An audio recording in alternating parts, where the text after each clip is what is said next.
తిరుమల శ్రీవారి ఆలయం no fly zone పరిధిలో ఉన్నప్పటికీ విమానయాన శాఖ పెద్దగా పట్టించుకోవడం లేదు. తాజాగా ఓ విమానం తిరుమల ఆలయం పై నుంచి వెళ్లింది. నిబంధనలను పదే పదే ఉల్లంఘించడంపై భక్తుల నుంచి విమర్శలు వెల్లువెత్తుతున్నాయి.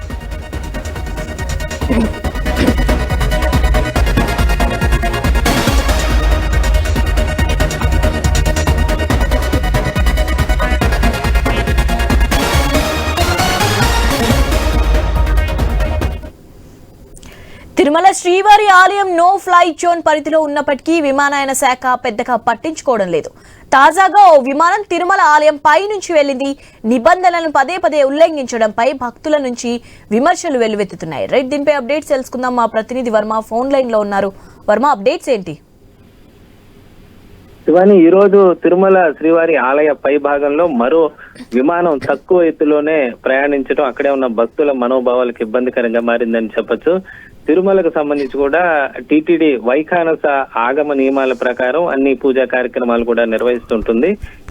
ఈ నియమాల్లో భాగంగా శ్రీవారి ఆలయం పై భాగంలో ఏ ఇతర వస్తువు కూడా ప్రయాణించకూడదు. అందుకనే తిరుమలలో మా సాధారణంగా బ్రహ్మోత్సవాల సమయంలో కూడా డ్రోన్ కెమెరాలతో కూడా షూటింగ్ జరపరు. అలాగే కనీసం సెక్యూరిటీ సిబ్బంది కూడా అక్కడ ఉన్న విజిలెన్స్, పోలీసు, సెక్యూరిటీ సిబ్బంది కూడా ఈ డ్రోన్ కెమెరాలు వాడరు తిరుమలలో. అయితే తరచుగా విమానాలు మాత్రం శ్రీవారి ఆలయం పై భాగంలో తరచూ వెళ్తూ ఉండడం మాత్రం ఇబ్బందికరంగా మారుతుందని చెప్పొచ్చు. దీనికి సంబంధించి టీటీడీ అనేక సార్లు కేంద్ర విమానయాన శాఖ దృష్టికి ఈ అంశాన్ని తీసుకువెళ్ళింది. అప్పట్లో అశోక్ గజపతిరాజు ఉన్న సమయంలోనూ అలాగే ఇతర ప్రభుత్వాలు ఉన్న సమయంలో కూడా టీటీడీ గాని ఏపీ ప్రభుత్వం ఎన్నిసార్లు ఈ అంశం తీసుకువెళ్ళినా కూడా ఏమాత్రం పట్టించుకోవడం లేదు. ఎందుకంటే నో ఫ్లై జోన్ గా తిరుమల ప్రకటిస్తే దేశంలో మిగతా ఆలయాల నుంచి కూడా ఇదే రకమైన ప్రతిపాదనలు వచ్చే అవకాశం ఉంది. అప్పుడు ఎయిర్ లైన్లకు గగనతలంలో ఇబ్బందికర పరిస్థితి ఏర్పడుతుందని చెప్పి అక్కడ అధికారులు అయితే సమాధానం చెప్తున్నారు. దీంతో ఎన్నిసార్లు విజ్ఞప్తి చేసినా గానీ పట్టించుకోని పరిస్థితి అయితే ఉంది.